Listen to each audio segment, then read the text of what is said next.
अर्थात फक्त आता आपल्याकडे स्पष्ट वक्तेपणा आणि महासुरडेपणा याच्यात गल्लत करतात लोक. लहान मुलं तर घाबरतातच. म्हणजे इंटरव्हल मध्ये एखादी फॅमिली भेटायला आली तर लहान मुलं दाराच्या बाहेर उभं राहून माझ्याकडे हळूच बघताय असं तर अनेक वेळा. तंत्र आलं आपल्याकडे, पण त्याचा वापर करता येणं किंवा त्याचा वापर करण्यासाठी काही वेगळं करावं लागतं. लाईट्स साठी नाटक बघायला कोणी येत नाही. करेक्ट.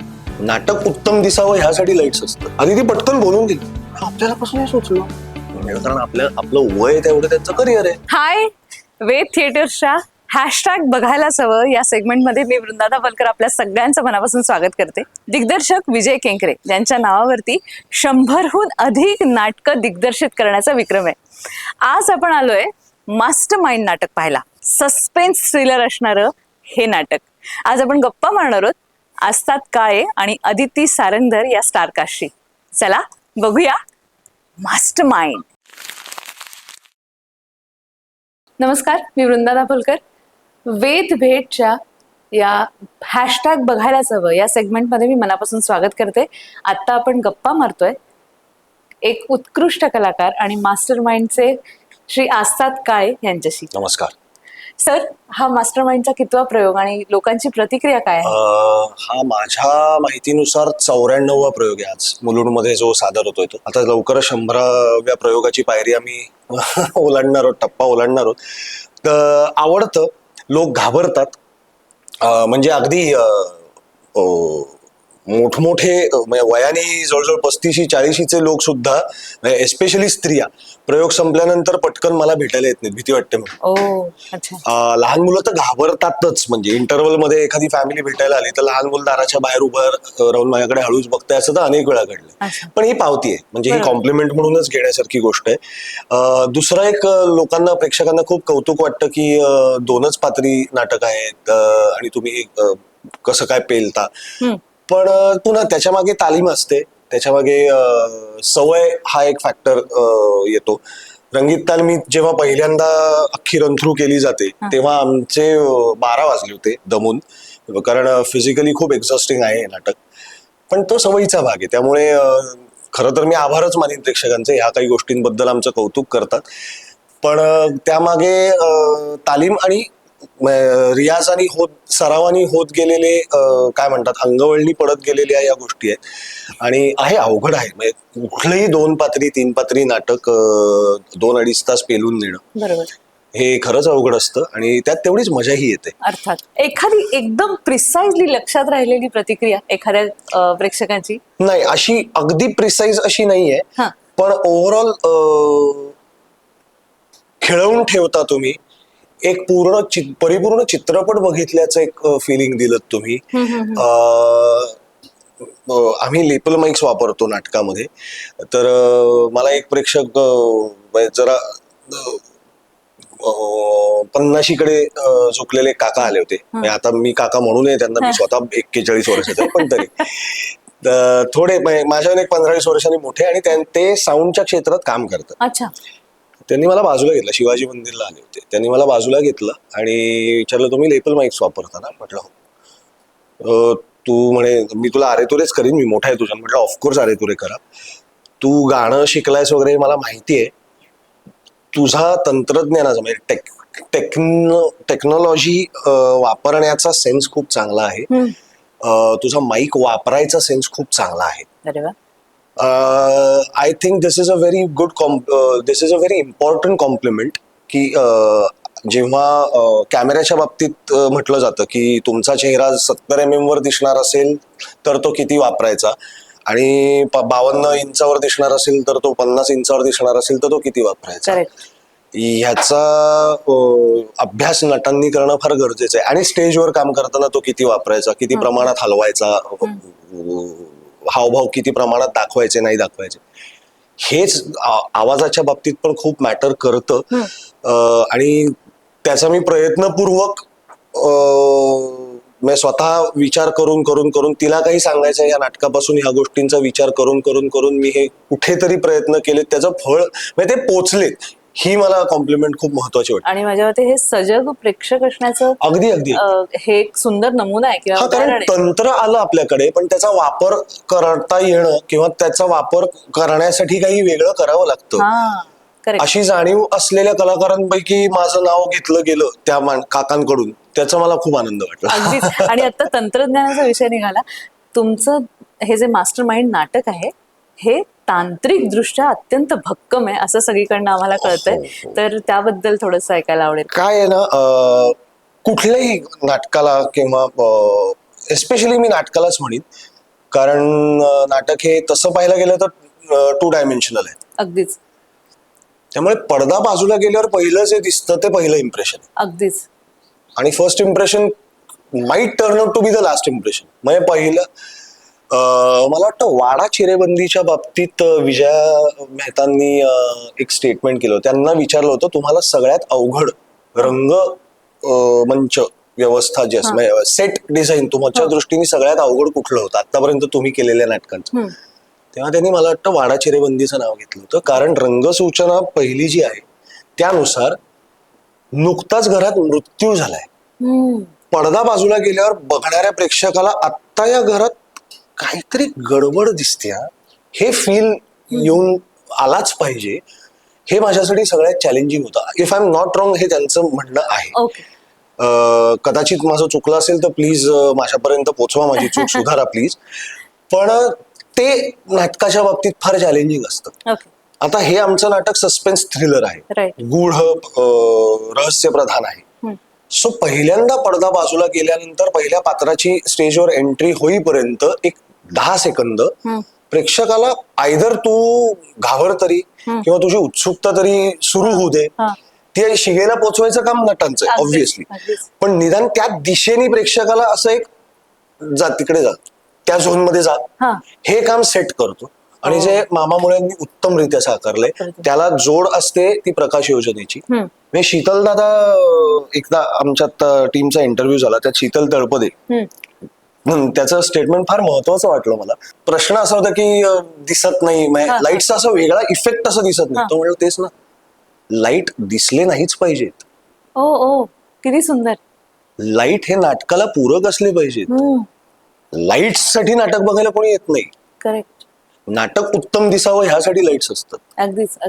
नाटकाचा परिणाम उत्तम साधला जावा म्हणून लाइटिंग असते. सो ते दिसत नाहीये लाइटिंग ही कॉम्प्लिमेंट आहे. आणि ते इतकं चपखल बसलंय आणि त्यात अशोक पत्कींचं पार्श्वसंगीत, म्हणजे त्याबद्दल बोलायची माझी काही योग्यताच नाही. Cherry on the cake. Absolutely cherry on the cake. या सगळ्या तांत्रिक बाजू सांगत असताना एक असा खरंच मनापासून प्रश्न विचारला असा वाटतो की तंत्र आणि अभिनय यांची उत्तम सांगड कशी असावी, तर ती मास्टर माइंड मध्ये, असं आम्ही आता एक स्टेटमेंट वाचून आले येता आणि त्याच्यामध्ये त्या प्रेक्षकाने असं लिहिलं होतं त्या नोटमध्ये की नाटकामध्ये त्या पात्रांची नावं सुद्धा अशी पटकन समजू नयेत आणि प्रेडिक्टेबल वाटू नयेत असं सगळं आहे. म्हणजे प्रेडिक्ट नाही करता येत आता पुढे काय घडणार आहे पुढच्या क्षणाला.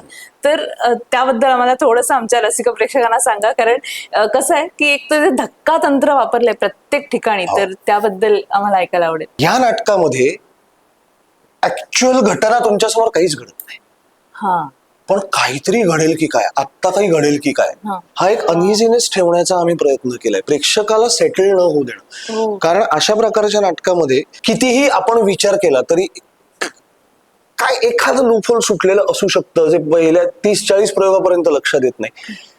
पेस मेंटेन करणं हा फार महत्वाचा भाग असतो. प्रेक्षकाला विचार करायला वेळ दिला ना तर 2 गोष्टी घडू शकतात. प्रेक्षक ड्रिफ्ट होऊ शकतो. कारण ह्याचं अगदी साधं कारण वाटतं मला की एखादं कौटुंबिक नाटक असेल किंवा एखादं प्रेमी युगुलावरची गोष्ट असेल, कॉलेजमधल्या मित्रमैत्रिणींचं नाटक असेल, ह्यातल्या घटना किंवा ह्यातली पात्र आपल्या आयुष्यात येऊन गेलेली असतात, आपल्या शेजारी पाजारी, आपल्या बाबतीत यातलं काहीतरी घडलेलं असतं, आपला कनेक्ट होऊन जातो. बरोबर. अशा प्रकारची माणसं, काही मनोरुग्ण किंवा हे असं दैनंदिन आयुष्यात आपल्या आसपास नसतं. सो आपल्याला एक रेफरन्स पॉइंटच नसतो असं काहीतरी बघताना. आमची ही जी 2 पात्र आहेत, आम्ही जी गोष्ट प्रेक्षकांना सांगू पाहतोय ती त्यांनी का पाहावी असा प्रश्न त्यांच्या मनात नाही येऊ देता कामा. त्यासाठी त्यांना सतत हुक पॉइंट्स देत राहणं गरजेचं आहे. त्यासाठी ते कथेतले ट्विस्ट किंवा एखादं वाक्य की अरे म्हणजे का म्हणाली ही असं किंवा का म्हणाला हा असं, हे सतत त्यांना दाणे टाकत राहणं, वेचा वेचा. वेचा हा. आणि तुमची कन्क्लुजन करत राहा. मला तुमचं नाटकाच्या बाहेरचा विचार करू नका. हा. हे आता का घडलं असेल याचा विचार तुम्ही करत राहा. हे खाद्य देत राहणं फार गरजेचं आहे. अगदी. सो तो आमचा प्रयत्न आहे या नाटकामध्ये. कारण आता अगदी म्हणजे बोलता बोलता 30 सेकंदाचं रील पाहण्याची आपली आता सध्या शिशी अटेन्शन स्पॅन Attention span, त्याच्यामुळे- फारच विलक्षण झालाय. Exactly, 5 सेकंदाच्या आसपास आहे आता. आसपास एक्झॅक्टली. आणि त्याच्यामध्ये 2 तास 20 मिनिटांचं हे नाटक पूर्ण वेळ असं पाहणं हे एक तुमच्यासाठी पाहायला लावणं आणि पाहणं हे दोन्ही चॅलेंजेस आहेत माझ्या मते. आहेत. आणि ते मास्टरमाइंड मध्ये होतंय आणि हॅशटॅग बघायलाच हवं असं हे नाटक. एक छोटा पुढचा प्रश्न, केंकरे सर एक दिग्दर्शक म्हणून या नाटकामध्ये काय प्रभाव पाडतात किंवा काय त्यांनी तुम्हाला दिलं करायला? या त्यांनी आम्हाला नाटकामध्ये? पूर्ण फ्रीडम दिलं. हे नाटक अख्खं आदिती, मी आणि तेव्हा तर विजय काका त्यांच्या वेगळ्या नाटकाच्या अमेरिका दौऱ्यावर होतं. विजय काका नव्हते तेव्हा हे नाटक अख्खं आम्ही इम्प्रोव्हाइज करून उभं केलं. क्या बात आणि है. काकांनी सांगितलं होतं की हे असं असं आहे. मी आत्ता 8 दिवस नाहीये. हा, धनेश आहे, हा. He will guide you. Okay. Vijay काका दौऱ्यावरनं परत आल्यानंतर त्यांना आम्ही हे करून दाखवलं. त्यांनी मुळात नंतर इम्प्रोव्हायझेशनच चालू होती आणि त्यांनी हे सांगितलं की तुम्हाला जे काही करायचं असेल ते करा, मला इम्पॅक्ट द्या. हम्म. आणि तुला आता इथून उठून तिकडे जावंसं वाटलं जा, फक्त का जावंसं वाटलं याचं कारण तुझ्याकडे पाहिजे. मला वाटलं म्हणून हे कारण चालणार नाही. सो अख्खं नाटक असं बसलं.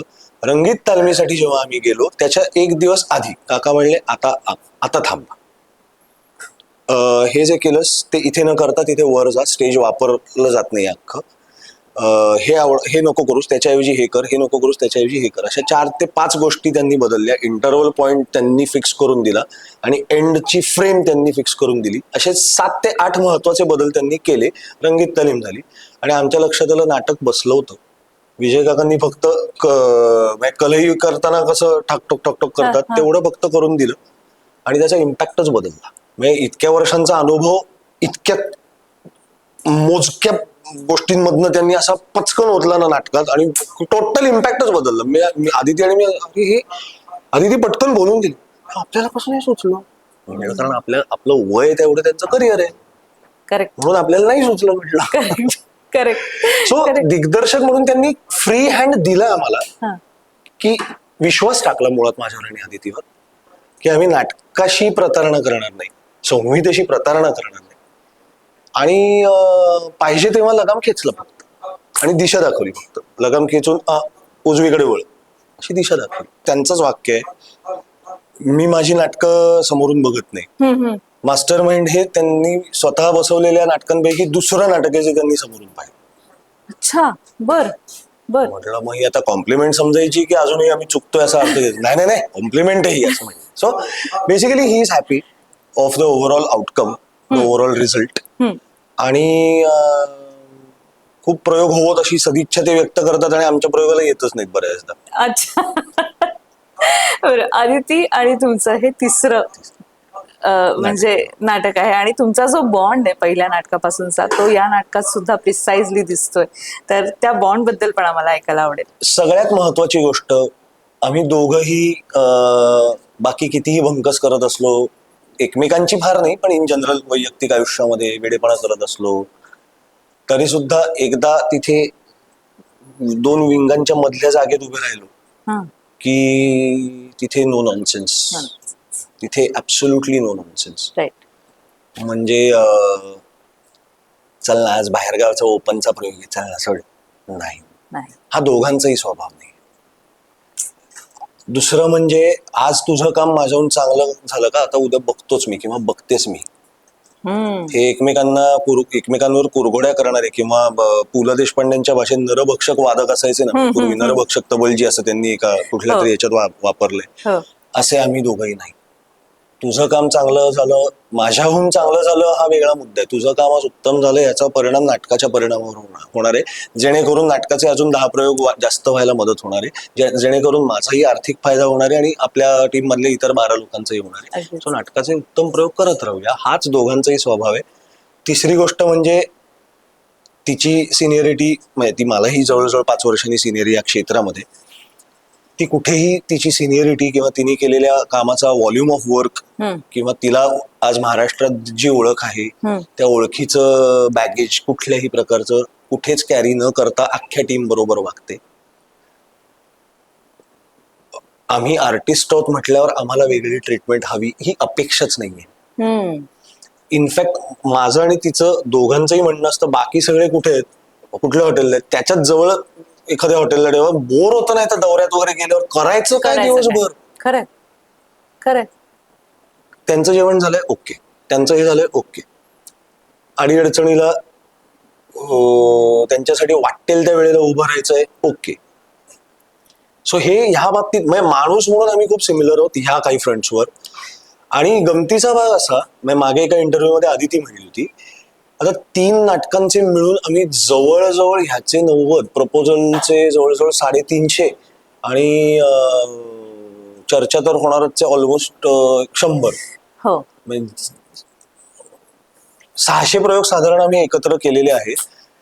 पण आम्ही वी आर नॉट असे बेस्ट फ्रेंड्स आहोत किंवा रोज 1-2 फोनच होत आहेत असं अजिबात नाही. असं अजिबात नाहीये. तिचं एक उत्तम घट्ट असं फ्रेंड सर्कल वेगळं आहे, माझं एक वेगळं आहे. त्यात 1-2 कॉमन लोक नाहीच आहेत, कॉमन लोक पण नाहीत, ओळखीचे सगळे एकमेकांचे आहेत. पण ती काही माझी घट्ट मैत्रीण आहे का आता नाही. पण नाटकाच्या इथे आल्यानंतर आमचं एक अप्रोच इतका सिमिलर असल्यामुळे तो मे बी तिथे स्टेजवर बघतानाही लोकांपर्यंत पोहोचत असावा. आणि तो महत्वाचा आहे. तुम्ही ऍक्च्युअल आयुष्यामध्ये तुम्ही एकमेकांवर तलवारी उभा, इथे येऊन चोख काम करताय ना, ते महत्वाचं आहे. किंवा ऍक्च्युअल आयुष्यात तुमचं काय घट्ट माहिती एकमेकांशिवाय पान हलत नाही असं असेल, पण इथे येऊन माती खाल्ली तो उपयोग नाही त्या मैत्रीचा. अगदी बरोबर. माझ्या दृष्टीने हे आहे ते बेटर आहे. आणि अदिती आणि तुमच्यामध्ये अजून एक कॉमन गोष्ट आहे ती म्हणजे अतिशय विचारांची सुस्पष्टता. जे आहे ते सोशल मीडियावरती दोघंही व्यक्त होत असताना तुम्ही खूप स्पष्ट असता आणि माझ्यामध्ये ते लोकांपर्यंत पटकन पोहोचतं, कारण स्पष्ट माणूस, स्पष्ट विचारांची व्यक्ती लोकांना आवडत असते. फक्त आता आपल्याकडे स्पष्ट वक्तेपणा आणि माजुरडेपणा याच्यात गल्लत करतात. दुर्दैव त्यांचं आहे. हा, अर्थात. आणि मला असं वाटतं की ठीक आहे, ट्रोल होणं किंवा चर्चा होणं, ट्रोलर बिलरला तर मी या देशाच्या पेरिफेरीवर पण बघत नाही. ते नाहीच आहेत. त्याच्यामुळे माझ्यामध्ये ते सुद्धा अजून एक अशी गोष्ट असेल की अजून तुम्ही जास्त छान बॉन्डिंगने काम करत असाल. I know if I require some help in my personal life she will be there. Yes.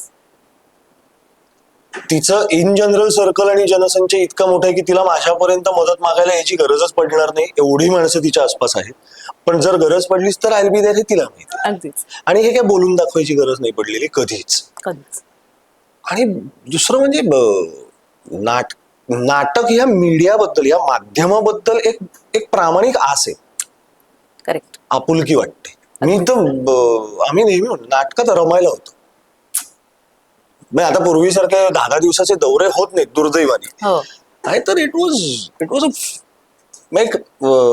Family कशी दिवाळीला अख्खी ट्रिपला जायची पूर्वी, एखादी टेम्पो ट्रॅव्हलर वगैरे करून 15 जण एक 10 दिवसाच्या ट्रिपला कोकणात कुठे गेलेत, तोच प्रकार होता पूर्वी. 8-8 दिवसाचे दौरे, 15-15 दिवसाचे दौरे, ती मजा आता नाही होत ते दुर्दैवाने.